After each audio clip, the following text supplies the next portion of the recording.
It's 9:07 in the morning. I delivered my brick, and I was on my way to pick. I was going to Dumas, pronounced Dumas. But if you saw Shawshank Redemption, then that guy calls it dumbass. If you've seen the movie, I'm completely serious. There's a book written by Dumas. One of the inmates reads it and is like, "Oh, I know you've seen it." Anyway, this is a Love's, and I didn't want to come here, but I'm at that point where I get fuel now or I run out later. We'll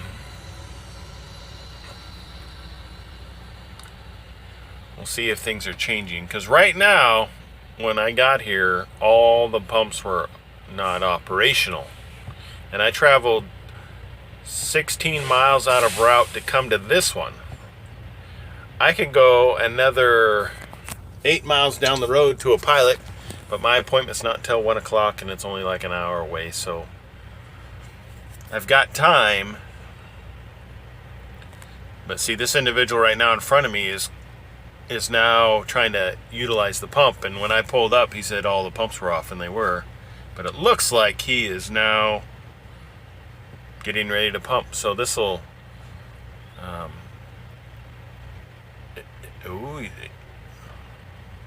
this is looking good. Let me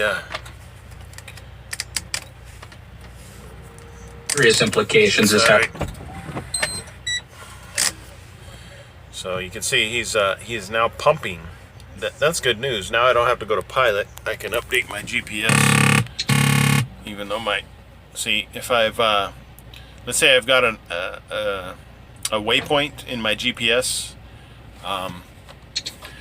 like I do now. Like this is set up to take me 8 miles or 11 minutes to the Pilot down the road, which would be an additional basically 16 miles to my out of route, which I don't want to do, but I could live with.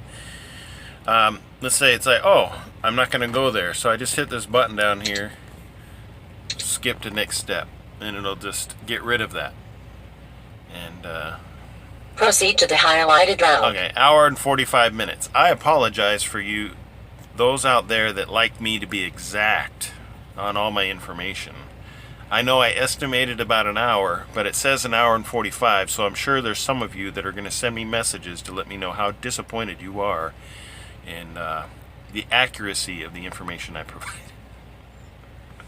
It's not a big, I know that's not a lot of people do that, but there are some. You'd be amazed. So this gentleman in front of me will be fueling, and then I can go to Dumas, Arkansas, to pick up some truck parts that I'm going to take to Lafayette, Indiana,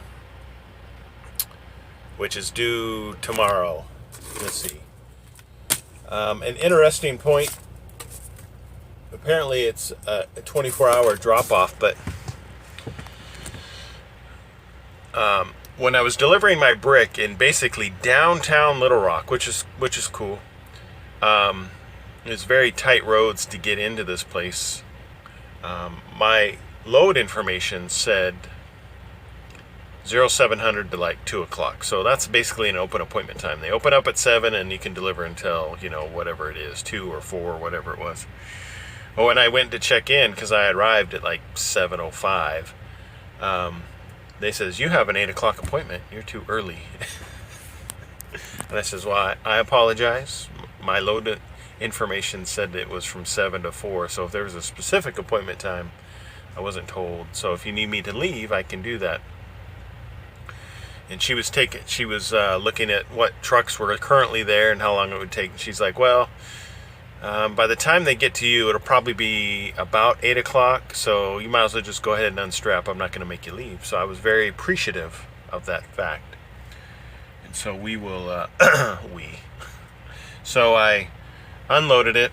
It's unfortunate I didn't have a camera on at the time, because as they were unloading the brick, one of the segments, one of the units of brick just completely fell apart. I don't know if a strap broke or what, but it was It was everywhere. And so they had to restack it by hand and then pull it off on a pallet. Because these weren't on pallets. They basically create the fork areas within the brick unit itself in order for the forklift to move this product around instead of putting them on pallets. Which might resolve some of that issue, but it does save them money by not having to get pallets. So 12 of one, half a dozen of the other, I don't know. So anyway, I'm just waiting to fuel so I can actually get to Dumas, Arkansas, which I have fuel for. But once I get out of there, I will be basically approaching empty and run out of fuel before I can get to any of my authorized fuel stops. And this guy should be finishing soon because his tank capacity is far less than a normal truck. He's I guess a private contractor, uses his personal truck as a commercial vehicle to haul RVs around. I've never looked into it. I think it's interesting. I mean, that would afford me the opportunity to get a really nice truck. I'm just saying. So, once I get fueled up, we'll get out of here. Okay, it's 12:15 or so, and I'm at a Dropyard in Lafayette, Indiana. I've been here many times. I've dropped off my load. It took me 17 minutes to do my job here. And now I've got a new empty trailer and just waiting for the new assignment. It is Friday, so I'm hoping obviously for something to get me home. I know there are some facilities that I could go to here that have product that normally go to the area in which I live, but that doesn't necessarily mean they have product right at this time to go to those particular manufacturers. So we shall see what happens. I'm kind of parked in the what I call the live unloading parking lot, and just waiting for a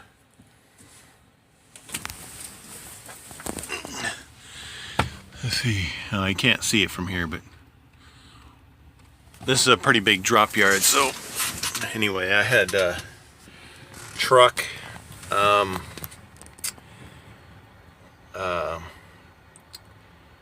They weren't necessarily axles. They were the frame that holds the tandem axles, I guess you could say.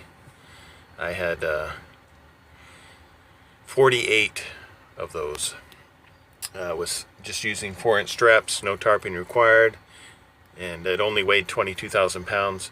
But because of its height, which exceeded the roof line of my mid-roof truck, it reduced my fuel mileage down to like 6.6 because it was like trying to pull a giant wiffle ball through the air versus a low-profile load of steel bar or something along those lines. So, plus it was coming up from Arkansas, some hills and whatnot. So the wait begins, and that's okay. I'm good at the waiting game. I've got let's see here. Home. Messaging. This is what if it'll focus like quickly instead, there we go. So basically you can see the hours I'm working with. My 8-hour rest break will reset, and then I'll be good for the day. So the big difference is, to point out, my 11-hour clock. I've got 6 hours and 32 minutes to drive to a shipper, pick up a product, and then hopefully make it home. That's if they're even routing me by my house. And the 14-hour clock, since I only spent 17 minutes of it here, the difference anyway, I still got a couple hours for what I call wait time / load at the new facility time. So as long as they get me a load within the next hour, I would hope everything should go fairly smoothly. It's going to be close because I need to get fuel. I need to get loaded with whatever I'm getting loaded with, and then make it home. Just to give you an idea, I'll figure out how long it is from here to where I park my truck, and it shouldn't be too far. from my current location, but we will see how close this will be. Proceed to the highlighted road. Let me show the.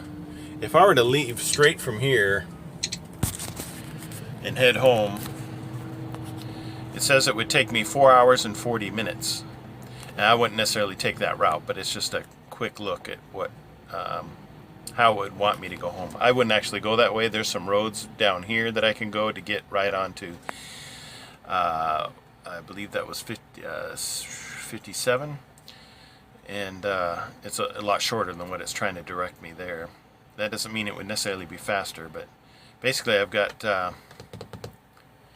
are some shippers in this area that would be ideal for me to go to.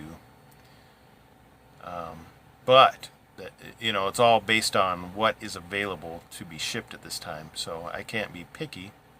I just wait to hear what I'm going to do.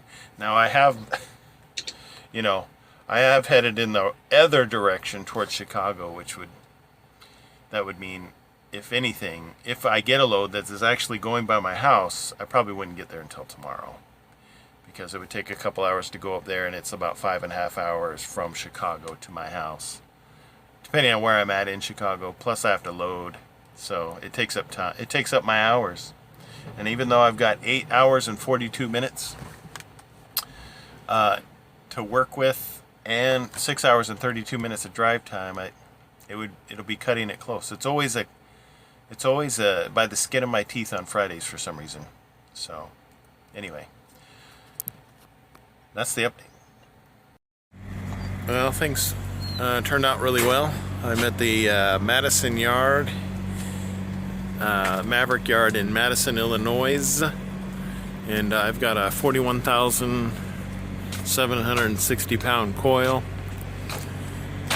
and I really lucked out because it was kind of where I thought, in Terre Haute, Indiana, where I picked this up, and got to bring this down here. It delivers in about 4 miles that way, so it's gonna be a good weekend. I'm home on Friday, get to go to work on Monday morning.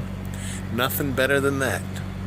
So now I ran my truck through the truck wash, and so I'll have should be sparkly clean when I start out on Monday, hopefully. What am I have these self-tapping screws inside of this front screen. I think I covered this once before. This had came loose for some reason.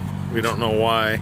All I know is I was doing my pre-trip, and when my hood was up, it was falling forward, and apparently there's a clip inside on the body of the hood that the space where the clip goes in the hood inside is missing.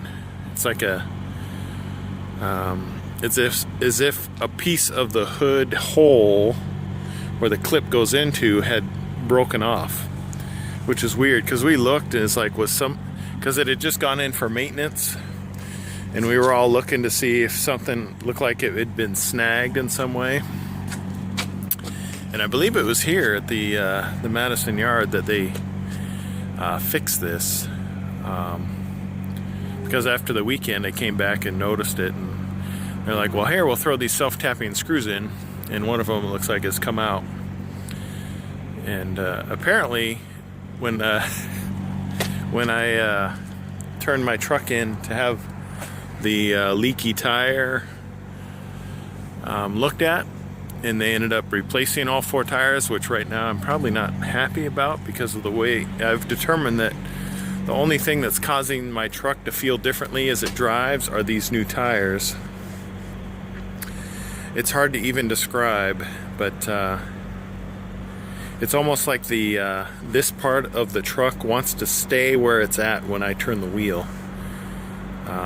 It's a really funny feeling, and I don't like it, but I live with it.